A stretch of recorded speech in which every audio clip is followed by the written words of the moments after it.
feared and feared through Killarney. Now I'm back to hit you with a win. But if Mickey Flynn should ever fight me, I'll throw me caution all behind me and square off on that son of a bitch again. He cracked open a river too, he beat me Sunday through and through, and such over my unconscious frame. I won me healthy sheriff fights, well lucky son still had me life since Mickey Flynn beat me dumb and lame.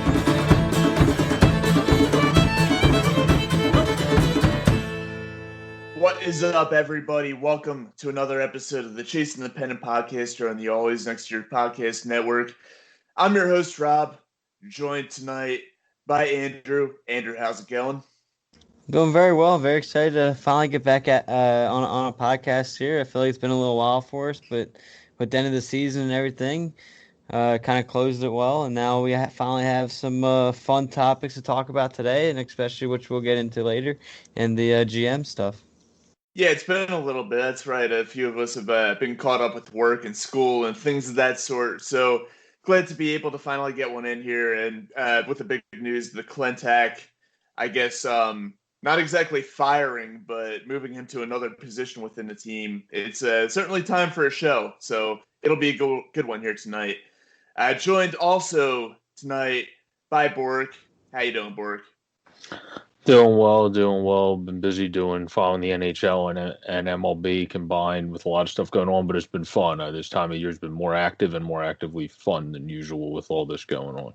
Yeah, it's the coronavirus has kind of thrown all the seasons kind of into the blender together for all the different sports. And what we get right now is we just had the conclusion of the Stanley Cup playoffs. We've got NHL teams, the draft that was just completed. We've got MLB playoffs right now. We've got the NFL in their regular season, and we've got the NBA finals kind of wrapping up right now. So it's an interesting time for sports with the coronavirus this year. And yeah, we got a lot to talk about. But most importantly, for the Chasing the Pennant podcast, at least, Phillies news. Matt Klentak removed from his GM position. They made it seem like he kind of voluntarily gave it away, although I think Middleton had a lot to do with that. I think Middleton basically gave him an ultimatum that he's not going to be GM anymore. He was moved to another position within the team. But since that happened, a bunch of names have come to the forefront for the position of Philadelphia Phillies GM.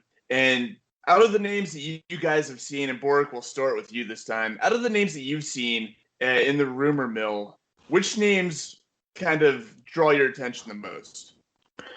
Well, I kind of hinted at it before the podcast, but as soon as I saw in Fritz's article, he mentioned Eric Neander. I don't think he's going to be easy to lure because what the hell would you leave the Rays organization for?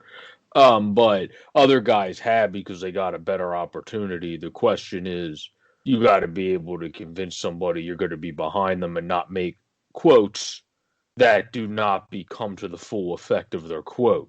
So I think Eric Neander would be a very good guy coming from Tampa. We see that small market guys that come from the Rays expand to be bigger market guys in teams that allow them to do so, where Klentak came from a smaller market and never expanded to become a bigger market guy, at least so it seems. He spent money some places, but never went over the tax, which you're supposed to be able to do if you feel you're on the cusp of winning in a big market city. But anybody that relates to the Tampa Bay Rays that you have a chance of getting, it's just with Neander, I think it's a question of you got to be able to convince him that his job he has now as the president there, MVP, is not better than what you're also going to offer him, because it's not like you're a better team right now. So you have to give him a pretty nice interview and offer there. So that's going to be interesting.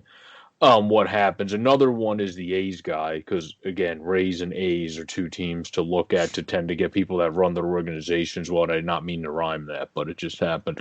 Bobby Owens is another guy because he's the director of player personnel and the assistant GM of Oakland. So he's seen a lot of guys. Oakland likes to move some guys too. So both of those two teams, if you get one of those two guys, I wouldn't be surprised if you trade with either of those teams as well after you get those guys, because you can get some pretty cheap, good players from either of those teams. So I like those two guys coming from great run organizations that we know are built great from the foundation up. So, Yeah, you mentioned a couple guys who are GMs for smaller market teams that work for smaller markets. And you ask, yeah, why would they want to leave those two competitive playoff teams and come to Philadelphia where the Phillies haven't made the playoffs since 2011. They've dealt with a bunch of mismanagement, but you present to them an opportunity to go from a small market to a big market. And yes, a lot of that has to do with will John Middleton be willing to open up the checkbook a little bit. But I think a lot of these guys, regardless of team success, if they're working in a small market, would love the opportunity to come to a big market like Philadelphia. So that certainly could be a selling point there as well, and that's something to factor in. Andrew, what about you? Are there any names that jump out to you to fill in this role as the Phillies GM? Yeah, and I agree with a lot of what Borek said. A lot of those names. I think a lot of us would like an Eric Neander here, but like you guys mentioned, we'd be able to get him to leave the Rays there. So a couple other names I think is possibility is another guy within that Tampa Bay organization. He's currently an assistant, a special assistant there, and a big scouter and drafter with them, and that's Bobby Heck. So I feel like he'd be a little more easier to get over here in terms of that, just because he'll probably be looking for a bigger position with more responsibility in that regard. So you might be able to get him over here. I think I really like, and I know you mentioned Bork, but I really like the Owens pick from the A's. I think that's another realistic one because he's not in a current position of the highest power like the vice president role that some of those other guys are. He's kind of more in a spot that you're going to be looking to probably upgrade to a higher level, get more responsibility. He's been in the business for a while. I really like that pick as well there for the Phillies. I don't know if you guys heard some of these. You hear kind of some of the older guys that have been around for a while as well. I was reading an article from Jim Salisbury, and he mentions Dave Dombrowski just because him and McPhail have been close forever. He's got history of winning. I don't know if I like that. I mean, nothing against. I think he's obviously been there, done a great job in the history so far. But I think we're all kind of trying to. What do you have? I would rather pound my head into a brick wall than have Dave Dombrowski as our GM. Got no farm system. You might win, but if you want to lose all your prospects real quick to win, get Dave Dombrowski as your GM. Look where Boston's at now. They don't have a good farm system at all either. So, Well, I'll take winning because it doesn't seem like we have any prospects to begin with anyway. They don't have. So. Yeah, that's the problem. He'll get rid of all of them, but that's the. I love Owens though because you were hinting at it too. He's been known as the one thing I read. The article from Fritz I read too said he's renowned as one of the best scouts in the game that's paid attention to the draft for over the past decade. So I want to get a GM too that I know is going to be kind of like Rob will get this reference, but Lou Amorello-esque with hockey, where they're going to thoroughly pay attention to the draft and be like, "No, you're an idiot. This is who we should pick here. I don't know what the hell you're smoking." Like Lou Amorello does in hockey, because we know in Philly we're tired of having, yeah, this guy's probably going to pan out, and this guy might turn into what we think he's going to turn into if you're not named Alec Boehm and Howard and a couple other people. So getting someone like him or Neander or anybody from the Rays, I can't remember. I didn't hear the name of the other guy you mentioned until you mentioned him, Andrew, but he would be good too because you said he was a scout. Yeah, he's a special assistant with them. He's responsible for a lot of their drafting. So particularly a lot, I mean, that's part of scouting. So yeah, mixture of that. That would make sense, yeah, because we need people that are better with drafting in this team full-heartedly as well. So yeah, and I had one more guy, and this kind of goes to your player pick or your player mention there with kind of potential, but we don't know what he's gonna do. This guy is fairly young. He's been with the Yankees for a little while, and this is another one from Jim Salisbury. Is Tim? I don't know. Excuse me on his last name, but I think it's Naring or something like that. He's with the Yankees right now. He was a former infielder with the Red Sox, according to Jim, and he's been with them for a little while now. And people view him as a very highly young, talented potential GM. But he did say the only concern is he doesn't know if he'd be ready for that high GM spot because he's got a younger family, is what Salisbury quoted. So he doesn't know That makes if he'd be sense. willing to kind of give up that role just yet. But around the league, he's very highly thought about as being a GM in the near future. So maybe if you can will him here early on and maybe have him long term, that could be something good because we all know what the Yankees are starting to build out there. Seems like an old kind of past thing with the Yankees. Yeah, speaking of the Yankees, and here's another name that was mentioned in that same Salisbury article. I think I'm reading the same one as you are. Jim Hendry he's the former Cubs GM. He did a lot of work under Brian Cashman with the Yankees, and Brian Cashman I mean, the Yankees, yeah, they haven't won anything since 2009, but Cashman has always been viewed as one of those elite big market GMs, a guy who's willing to go out and spend money, but tries to spend it in the right places, doesn't overspend on bad contracts. And I think if you have Jim Hendry, maybe kind of following that, I guess whatever it was that Brian Cashman was doing up there in New York, that could work out well here in Philadelphia. So that's another name that should definitely be considered. I do agree with the names that you guys brought up. Yeah, there's a lot of good things about Nehring. I like what I've read about him so far. I also like what I've seen from Neander and Bobby Heck. And Neander certainly has done a great job of building that team with limited resources down there in Tampa. You know, they don't make a lot of revenue down there, so there's a lot of budgetary constraints with building a baseball team, and yet he's built arguably the best team in the majors. So his line of work down there, he's done an excellent job. And yeah, those guys certainly should be the front runners. I think that the Phillies should heavily consider Jim Hendry as well for his work in a big market team. And also a guy who's been out of work for a little bit is Brian Sabian, who presided over the 3 World Series wins in San Francisco and made the playoffs. Actually, didn't make them. Had winning records 13 out of the 18 seasons out there. He was certainly very responsible for that as well. And San Francisco, not quite the market size of Philadelphia, but it is one of the bigger markets in baseball. And they did spend money when they needed to build a competitor out there. So he's another name that the Phillies should definitely consider going after here for their GM search. Yeah, I was going to say if they want another veteran, another guy that's in Salisbury that I would much rather have than Dave Dombrowski because I don't hate his entire personality, is Dan Duquette, who also was in Boston for some time.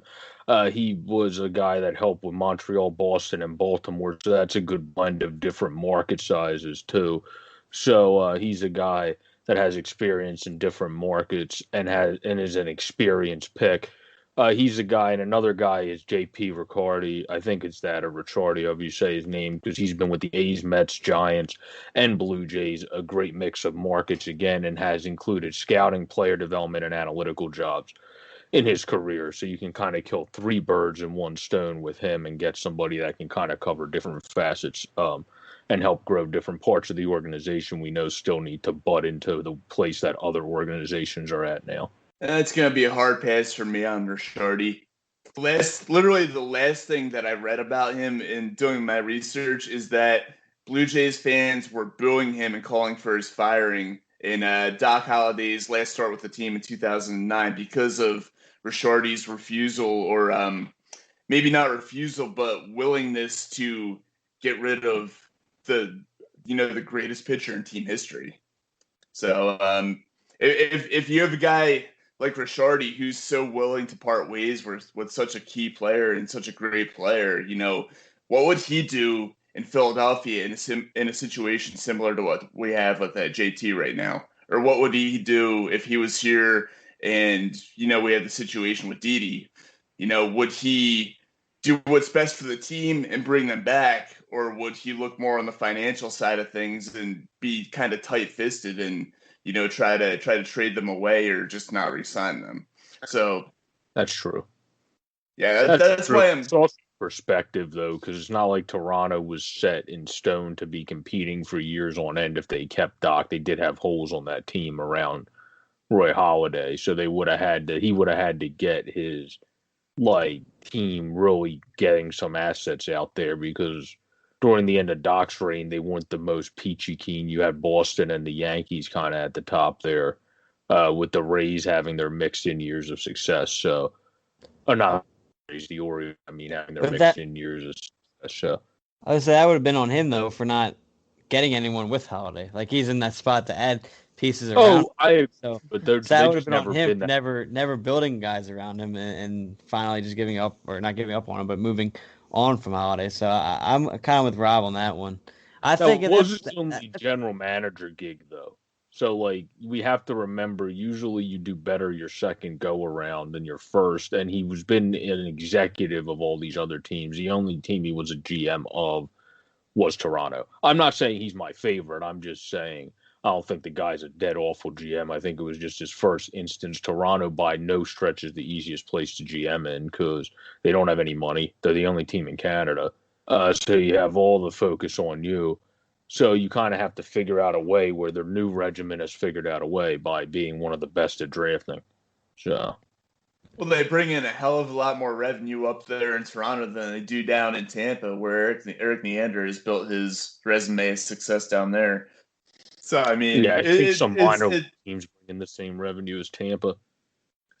I'd Some say triple. Toronto's not the easiest place to succeed, but it does provide enough revenue that you can spend a little bit and build a good team that way. And JP Ricciardi, just throughout his tenure there, he didn't do a very good job of it. So hard pass for me on Ricciardi, but I do like all the other names that you guys brought up though, and it's there's good candidates out there for the Phillies, and my only concern is our guy Middleton.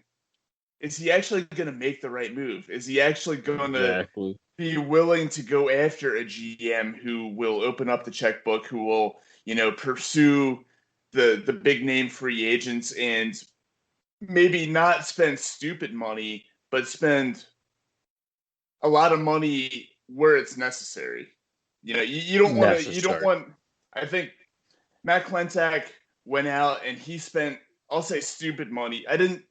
Signing Harper wasn't stupid money. That was smart money. It was a lot of money, but it was smart money. Signing Jake Arrieta for 3 years and $75 million, that was stupid money right there. And so I'm kind of rephrasing or reutilizing the phrase that Middleton put out there when he said stupid money. I think there's a difference between smart money and stupid money, and you want that GM who will spend the smart money, put the money out there, but spend it in smart ways. And I think you hit it on the head. Necessary money. Make it spend the necessary money. Get out the stupid money phrase. Make it spend necessary money. Go ahead, Andrew. I just think, and I think that's why this year I think Owens from the A's is my first choice, and I think he'd be the best bet here. I think Neander's a little out of kind of a high reach for us here because I don't think Middleton's shown he'd spend that money for that type of guy. One and two, he's probably gonna be looking for a spot where he can become the GM and the president here. And obviously they already said McPhail is going to stay. So I think here with Owens, you could have Owens come in. He could be the GM for a year. When McPhail comes, takes or in a year when McPhail kind of is out of the system, you can have Owens almost take over both roles if he wants to. And he's been there in the scouting department. He's been with the A's.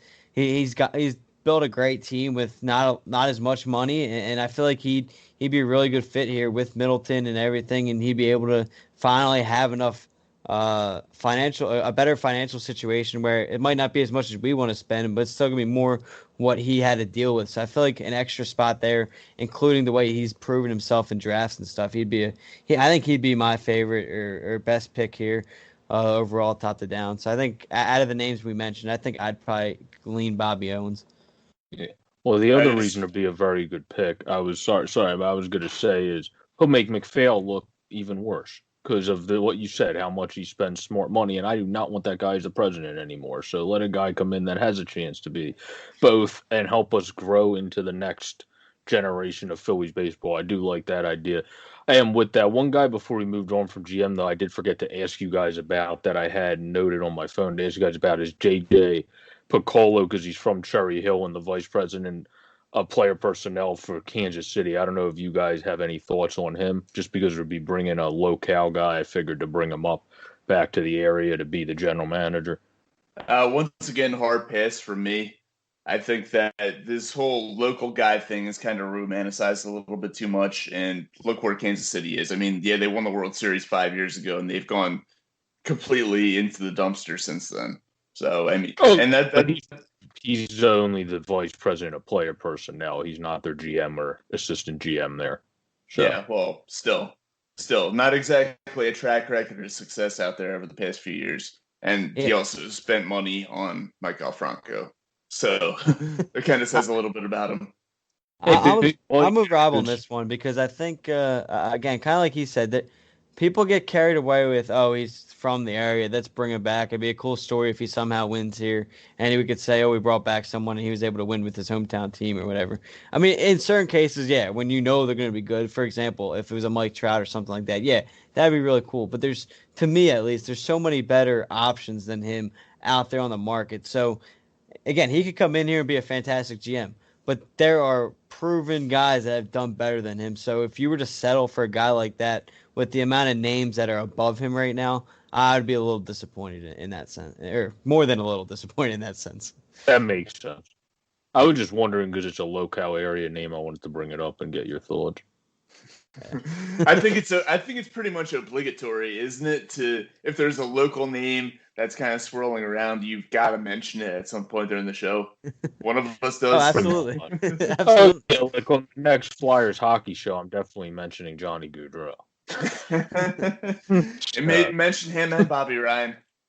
Yeah, and Bobby, right? Yeah, I'll probably mention both in the same sentence just to confuse the hell out of it. Oh, man. Anyway, I'm sorry, Andrew, were you going to say something? I was going to say, sorry, last thing before we move on from the GMs. Were you guys, I just want to kind of break down a little bit into Middleton's words from his press conference. With the interim GM right now is now Ned Rice. Are you guys worried at all they might go with him for this season? Because Middleton's comments were not reassuring to me and make me very worried that they might just be like, they continue to use the whole virus situation and not knowing how many fans are going to be there. And it just continues to worry me every time he speaks. And I don't know about you guys, but I am slightly worried that they're going to try to ride through this Ned Rice thing and McPhail just for this year because there's only a year left, and we know how tied up Ned Rice, Klentak, and McPhail were together already. So I'm kind of worried a little bit about that. Yeah, I am worried about that. I don't trust Middleton one bit. I don't trust him one freaking bit with this whole thing. And yeah, I think that there is a very real chance that he tries to use this pandemic and the situation caused by the pandemic as an excuse to keep Ned Rice in the position for 1 year. So, and this of all years, with JT hitting the books, with Didi hitting the books, and with moves that certainly need to be made, this is not the year where you can get complacent with a GM situation. So yes, to answer your question, I am worried that that's the route that Middleton will go. Yeah, and that's not a smart route to take whatsoever. I mean, why the hell would you keep a guy that's been known to be small market his entire career, went from Baltimore and never seemed to change his ways from Baltimore? It's like, hey, let's get a guy like, you know how much I love Gosselin, but the Phillies pick up every year like 6 Phil Goslins. It's like, okay, we're good now. We have about 6 guys that are just good contact hitters, suck for 3 weeks straight, and then get back to hitting again. It's like, no, that's not the strategy for building a good bench. Well, I would still rather have Ruben or Scott Profrock as my GM than Ned Rice, so that's kind of part of the gist of what I was saying. Yeah. I actually got pretty damn pissed off when I was reading that article and I saw the names Profrock and Ruben Amaro Jr. as the last 2 names. Like, do we really have to fucking go down that rabbit hole again? God damn it. I hate this thing that goes on with all the Philadelphia sports teams where anytime there's a position opening, you always see those 2 or 3 names that were previously associated with the organization, whatever team it may be, Flyers, the Sixers, the Eagles, whatever, Phillies. You always see that when there's a position open, there's always consideration for someone who's been in the organization before. And you just you got to go outside the organization if you want to be successful. You can't continually consider these guys who already failed here once. It's not going to work the second time around. No, I completely agree with you. I can already picture Middleton. He loves talking about the teams around the city, which is cool. He follows everyone in the city, don't get me wrong. But I can already picture them like re-signing Ruben Amaro Jr. and him being like, well, it worked for the Eagles a couple years ago when they brought Howie Roseman back and he got the job done. So why would it be any different here? I can already picture that kind of press conference there where he tries to compare it to that whole situation, which is completely different because some of those guys were already still Howie Roseman people when he came back, just from the Chip Kelly stuff. But I can just see Middleton doing that already. And also, Howie Roseman never actually left the organization. He kind of got Klentak. He got Klentak. He was moved to a different building in the team's facility, the NovaCare complex. From what Jason Kelsey said in his Super Bowl speech, he was still an employee of the Philadelphia Eagles. He was just in a different position. Okay, so what you're saying then is Klentak's going to be back in 3 years. No, oh God, man. No. Hope not. Definitely hope not. I mean, Howie's definitely different. I agree with Andrew. I mean, Howie Roseman was with the organization. But hey, who knows? Maybe it was a sleuth move by the team. They're like, we're going to sneak him back in under people's noses as the announcer, get their nice warm feathers in their stomach, though. No, this guy's a really good announcer. He knows his stuff. And then it's like, wham, he's back as your general manager. Oh, man. Well, whoever the Phillies do decide to go with their new GM is going to have their work cut out for him because this is an important offseason for the Phillies. As I mentioned previously, JT Realmuto, the BCIB, best catcher in baseball, hitting the books. Also, they're arguably maybe their second or third best player throughout the course of the season. Didi Gregorius was hugely important to them. He's hitting the books as well. He was only on a one-year deal. And taking a look at some of the free agents who could potentially replace those guys, or really any of the free agents that we have out there in general, assuming that both JT and Didi are gone, do not come back. And Andrew, we'll start with you. Who are some of these free agents out there who you would like to see the Phillies go after? Yeah, assuming JT and Didi are not the guys, I'd say you have to upgrade at certain positions, and we already know the struggle at bullpen. I like some of the bullpen names, and I forget who it was said you can't build one through free agency.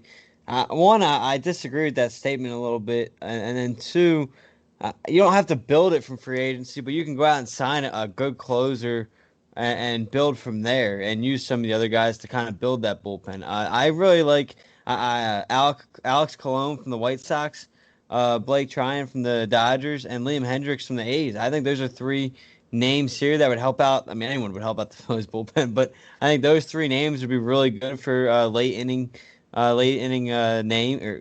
games there, and names that could really help us for the future. I think in terms of starting pitching, I would love to throw money at Trevor Bauer, but if not, obviously that's a high asking price. Marcus Stroman would be a name to look at. I don't know if I'd like him coming off the not playing this year, so that would be an interesting thing to look out for. I kind of like, he had a down year, but I give a 1 year shot at Mike Minor or Robbie Ray, a lefty that this rotations lacked for I don't know how long now. But I think those are some names that you could look at. And then I'd say, like you mentioned, though, like whoever comes in here, they got their hands full. Because, yeah, you got some obviously staple names in the Harper, Hoskins and everything. But outside of that, you don't know what you have, really. You don't know how much longer McCutchen's going to last. A lot of us, I mean, let's face it, a lot of us came out of this season questioning what kind of Kingery are we ever going to get. We're going to get what we expected or whatnot. How much longer Segura going to be here? Or the one other staple I forgot is Alec Bohm. So I guess you got three staples there. So really, you could make an argument for really whatever position player you want to go after. You could make an argument for why. I mean, and that's the downside of the way this last year kind of shaped out is you got question marks all over. So whoever comes in is going to have to be ready. But I will say there's a lot of talent here that I kind of like. And I know people are going to hate it, but I mean, George Springer doesn't sound too bad in the lineup. Especially with his Also one postseason of the success. nicest cats. Yeah, he's also one of the nicest dudes on the Astros that seem to actually have got past and doesn't talk about Carlos Correa about the scandal every 5 seconds. So yeah, I like Springer. He's always had one of the best personalities. I forgave him real fast. I still haven't forgiven a certain somebody that was previously mentioned to this day. So I never get him on our team. But George Springer, I'm all for. But No, I just think there's just a lot of names that you could say would upgrade this team in certain spots, and we know about the question mark in center field. So I think that's got to be a name that I mean, whether we like it or not. And I'm not saying he's my favorite to get because obviously we do not like what happened. But I mean, he's a name that we all know is going to be thrown out for this team all winter because I mean we all know he would help this lineup improve, and maybe it's an older Michael Brantley. I mean he wasn't part of the cheating there. He went in late, so I think that's a solid fielder or outfielder you might be able to add as well.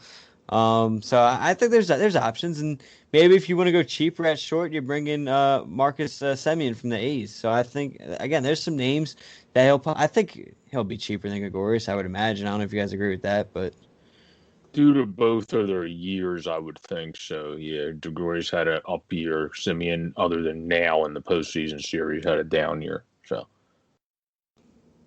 yeah, those are my biggest names. But I had a question for you guys. My one question to you guys, Rob, which I think I wanted to ask you because I know I want to see what you think because we know how much Sean loves Napper. Is if we're getting rid of JT, are we signing a catcher that's going to be the backup to Andrew Knapp as the catcher in free agency that we're bringing on, or do you think we have to sign a catcher that's going to start over Andrew Knapp as a catcher we're going to bring in for JT? I'm just curious. Andrew Knapp did a lot of good things this year.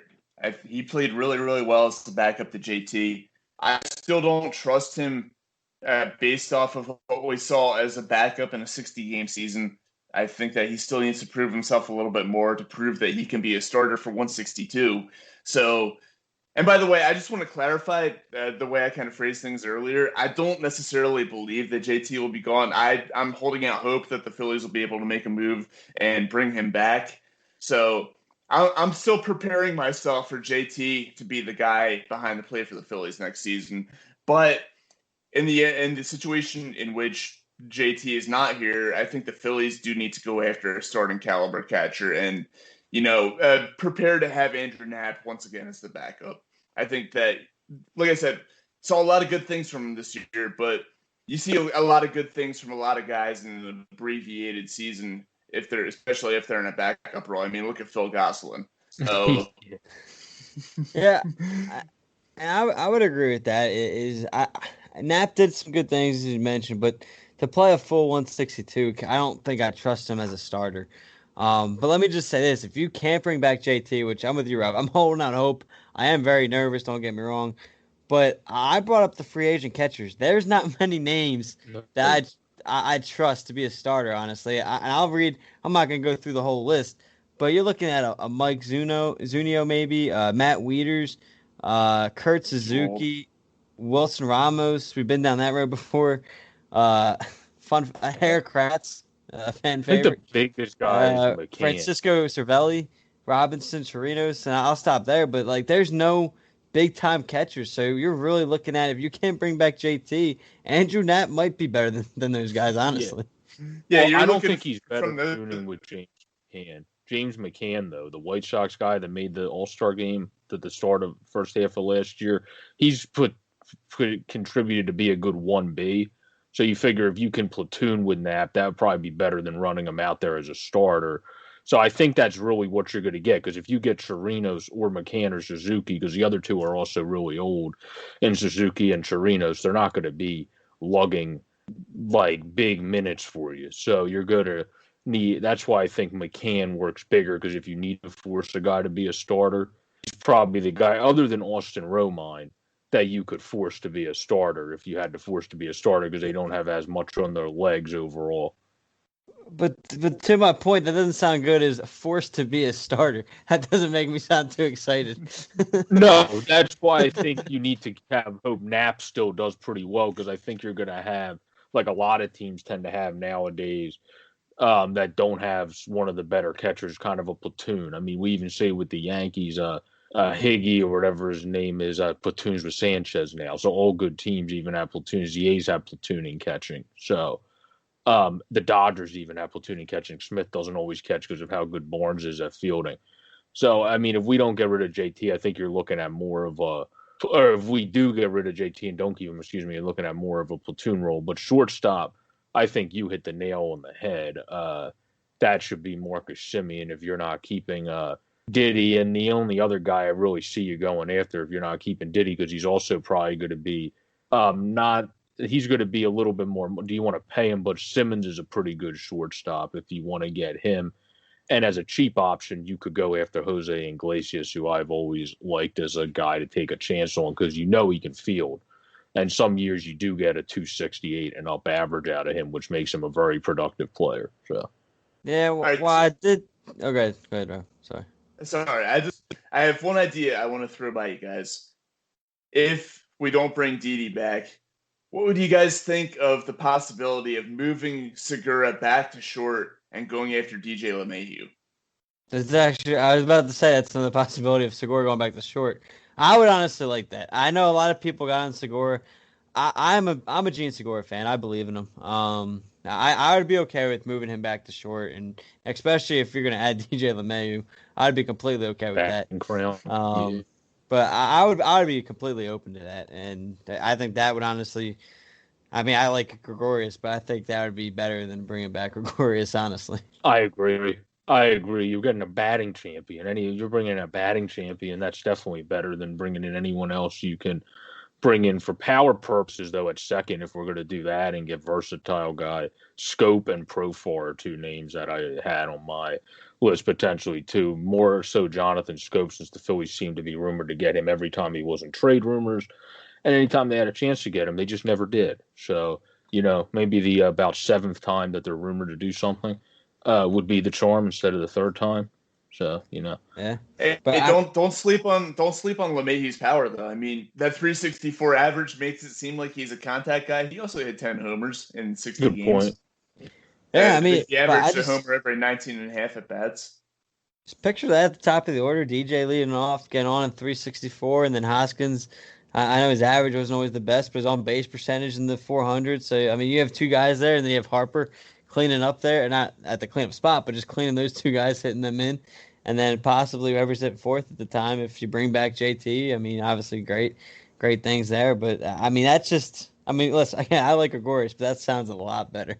I mean, come on. LeMahieu's nickname is Machine. Yeah, how can you not like the guy's nickname is Machine? Yeah, you have to. Or maybe you could do both. Maybe again, I love Segura, but maybe you find a trade partner for Segura and you somehow. I mean, that's a lot of money, but somehow bring DJ and Gregorius back, and maybe that's an option, and that's going to be on whoever they bring in at GM. You're going to have to be creative, and maybe you do something like that where you can't find the spot, and I want them to, but you can't find the spot to bring JT back. So you give some of that money, you find a trade partner for Segura, you say, okay, we'll lose some of the catching, but we'll keep Knapp's team friendly contract, and you go out and bring back Gregorius and get a DJ, and maybe you say, okay, so I mean, and maybe that's just the way it works out. We don't know how JT's feeling. I mean, we only hear what they say in the press conferences, but we know they can make stuff up or tell the truth. Like, we don't really know when it's all said and done. So, and that's something they're going to have to be creative with. So maybe you do roll out a lineup next year of in the infield, Hoskins, LeMahieu, Gregorius, and Bohm at third. That'd and then Knapp at catcher. That'd be a cool lineup. I also think Turner would be a good key, cheaper addition at 35 years of age now. If you're going to move guys around, he could at least be a DH, or he could field for you, so Hoskins could be your DH. And then you would have the best fielding lineup probably in there from how we saw Bohm play first base. So I thought just older player that still tears the cover off the ball when healthy, he would, if he does get played out by some youngsters, then just become a great guy to have as a veteran that'll hit off the bench. he's a good guy to add in any capacity because he'll at least be useful on your team. And another guy that's always hit well, that's Matt Klentak. You're not the GM anymore, but really what backups and platoon guys are is Tommy LaStella, not people that hit 120 their entire career and only field. So that's a guy that I would look to just because you can basically tell him to do whatever the hell you want that morning. It's like, okay, coach, what am I doing today? Oh, you're playing third base. Okay, cool. What am I doing tomorrow? Shortstop. Okay, what am I doing tomorrow? Oh, you're playing right field. Okay, great. Sounds good to me.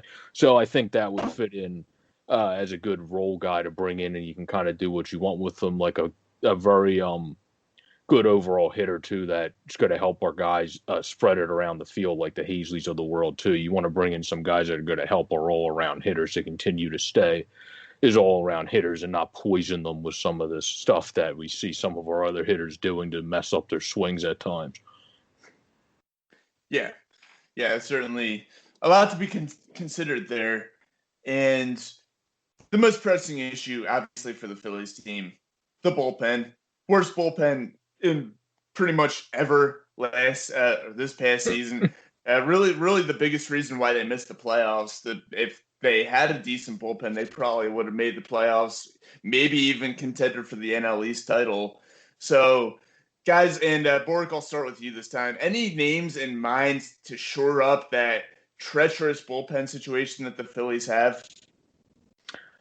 Andrew hit a lot of them on the head pretty good already when he brought up his guys, but another guy I don't think I heard Andrew mention, I do think he'll accept his player option though, but if for some reason he doesn't, would be Britton, but I think he will accept his player option. So when I looked at other guys, a guy that just seems to be aging pretty good, he pitched really good in Oakland this year.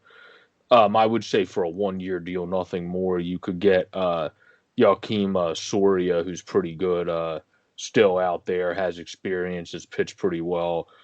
Shane Green, who was with Atlanta, is another possibility. Plus, it's always nice to take people from them. And then Yasmiro Petit, who's been a pretty underrated pitcher. He's 36 now, but has good control. We struggled a bit in today's game, but he's been pitching a lot lately. I would go with somebody like him as well as righties. As a lefty, I think Justin Wilson, stealing a guy from the division again, this time the Mets, is a decent lefty to get. Because right now, when I look at the lefties, a lot of them, like you have Britton, and then you got Brad Hand, but Brad Hand as an option from his team. But the best lefties are kind of, you don't know if they're even going to be available yet. Top of my list before injury was because I think you could bring him in for cheap and try to revive his career, was Giles. Now you could really bring him in for cheap. So if you want to get a bunch of other moves and then bring him in as a what the hell, yeah, go ahead and do it. Just don't be the typical Phillies and be like, hey, everybody, we got Ken Giles back. Yip-dee-doo-da-day. And then you don't sign anyone else. And then it's like August, and that's the first game Ken Giles pitches as we're like 6 games back for the playoff race. And you're like, you sons of... So that's the reason why I didn't bring that up, because I feel like they would mistreat that. But they also are young guys. If you can develop them, like Keone Kayla, who people think has potential, if you can get some of those guys hitting their peak a little bit more. But those would be kind of some of the names, because Andrew hit a lot of the big guys that I would 100% go after on the head. Yimi Garcia is another guy, only 30, stepped up for the Fish this year. Anybody you see that's stepping up that's still young, doesn't have a lot of innings. Anthony Bass stepped up for the Blue Jays. I almost called them the Blue Jackets because I had hockey on my mind, but the Blue Jays.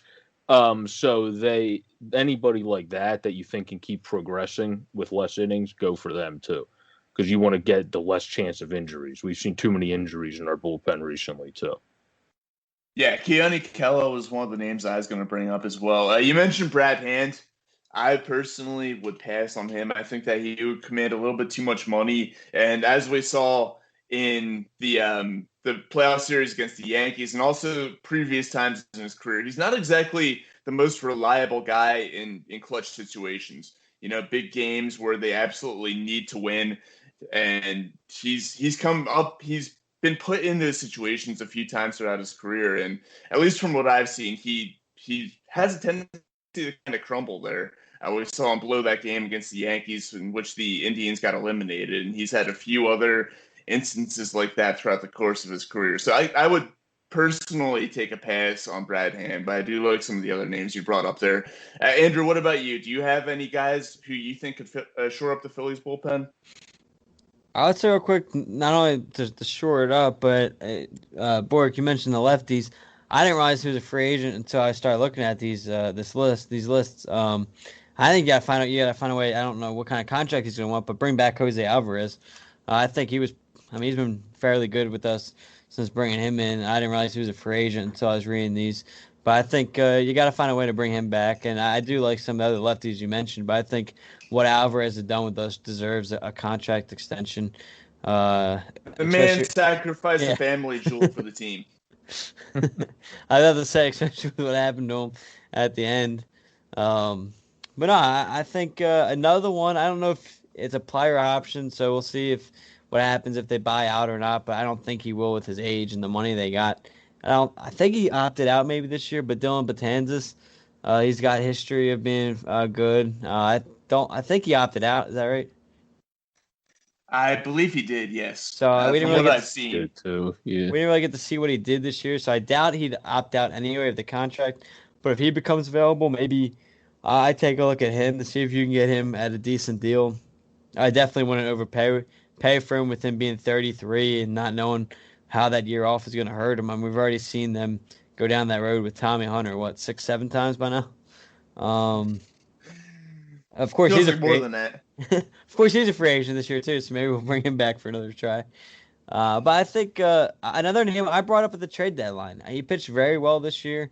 I know he struggled, I think, the year before, but Trevor Rosenthal. I think what he was able to do throughout this year, and he came in after the trade, pitching some big spots for the Padres.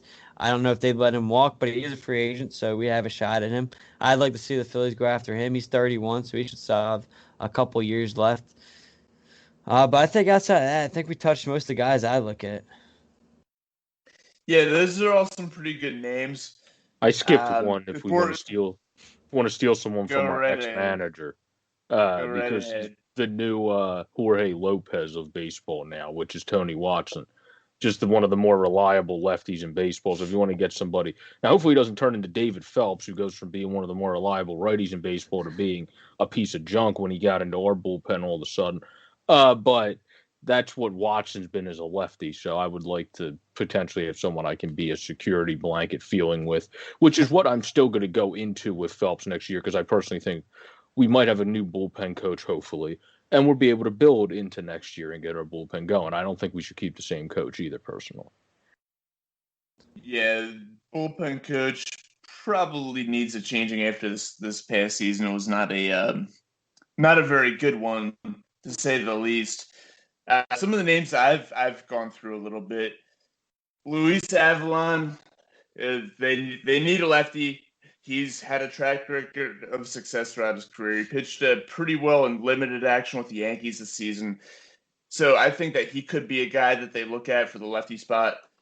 And also looking at some of the righties here, I mean, there are a few names out there. There's not a whole lot out there in terms of relief pitchers, but there are a few guys who I think they could try to bring in to get the job done. Trevor May, maybe you look that direction. I do like, as I said before, Keanu Kela. Didn't pitch great for Pittsburgh this year, but I believe he is injured. He only pitched in a handful of games.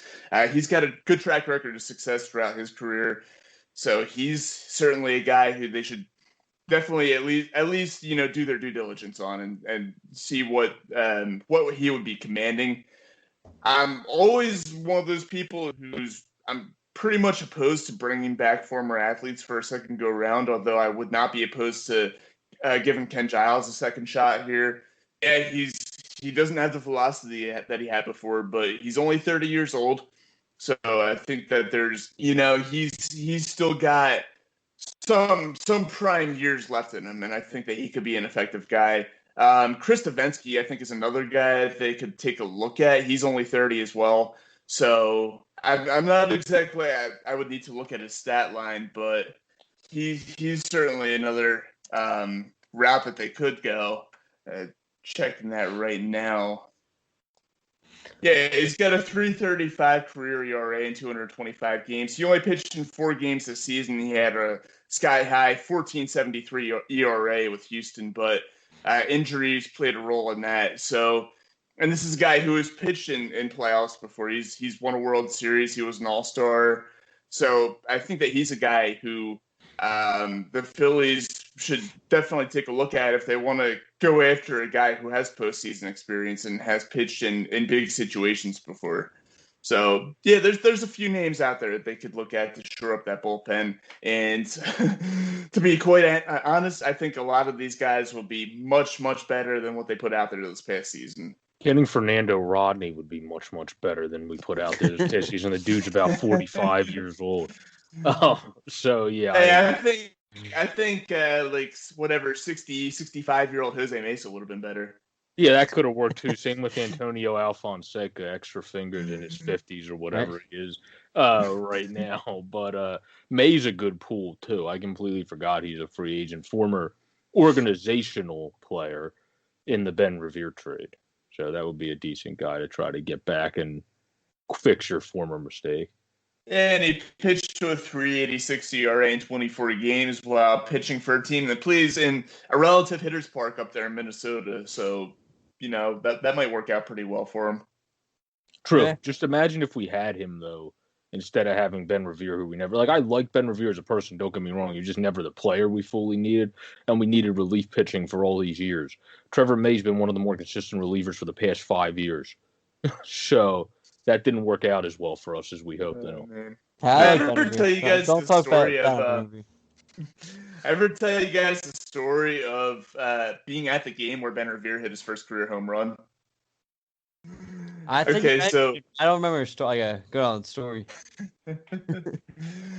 Yeah, I was there with my buddy and I, and we bought nosebleed seats. And of course, back in those days, the Phillies had attendance issues, to say the least. So we bought the nosebleed seats. We never even got on the stairs to go to the upper deck. We literally just snuck past the usher, and we went down the third base line and sat in the first row and chatted up the ball girl all game long. But yeah, so we were doing that. My buddy and I were having a conversation with the ball girl, and the Phillies were at bat, and I didn't, they were down like 5-1 or something like that to Colorado. I wasn't paying attention to the game. I turn and I see the ball flying over the right field fence. I'm thinking, okay, cool, we just hit a home run. And I'm thinking to myself, like, wait a minute, who hit the home run? I look up on the scoreboard and I see Ben Revere rounding the bases. I'm like, what the hell did I just say? What just happened? Did Ben Revere, of all people, did he just do the impossible?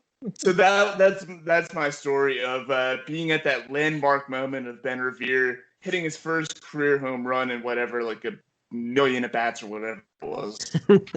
That's awesome. It's like when Juan Pierre hit a home run.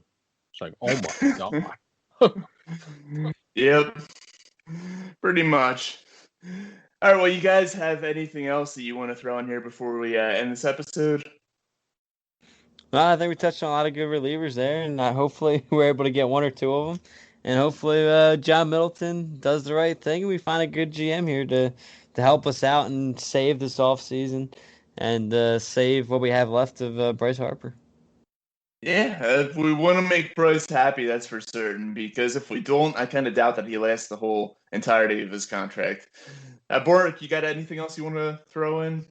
My only other thing, because he was a down year guy that's only 29, is look out for Manby going after Robbie Ray on prove it 1 year deal, because we've had interest in him in the past. So that could be a starter to look out for that I was thinking as a final thought. Yeah, he's once again, like a lot of these guys that we mentioned, a guy that the Phillies need to do their due diligence on. And if they can have him at the right cost, not too expensive. You don't want to go all Jake Arrieta on this deal, but yeah, if you can find him at a reasonable cost, then I think it's certainly worthwhile to try and bring him in. Anyway, I just want to give a shout out to Just Food.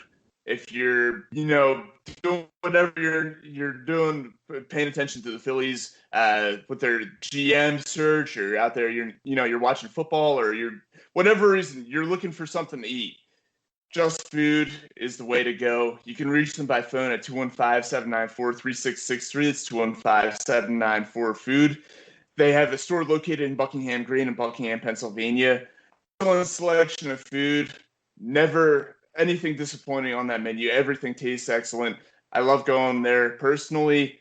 Their owner, Asian Rob, friend of the Jason and Penn podcast. Once again, that is Just Food, 215-794-3663, located in Buckingham Green in Buckingham, Pennsylvania.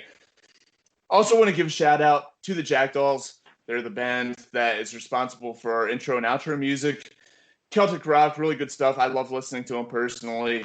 You can find them online at www.thejackdolls.com or on Patreon at patreon.com/thejackdolls. We thank you for listening to this episode of the Chase Independent Podcast, and we'll be back with another one shortly. Man, I used to be revered and feared through Killarney. Now I'm back to hitching with the wind. But if Mickey Flynn should ever find me, I'll throw me caution all behind me and square off on that son of a bitch again. He cracked open a river too, he beat me solid through and through, danced a jig over my unconscious frame. I won me healthy sheriff fights, well lucky son, still have me life since Mickey Flynn beat me dumb and lame.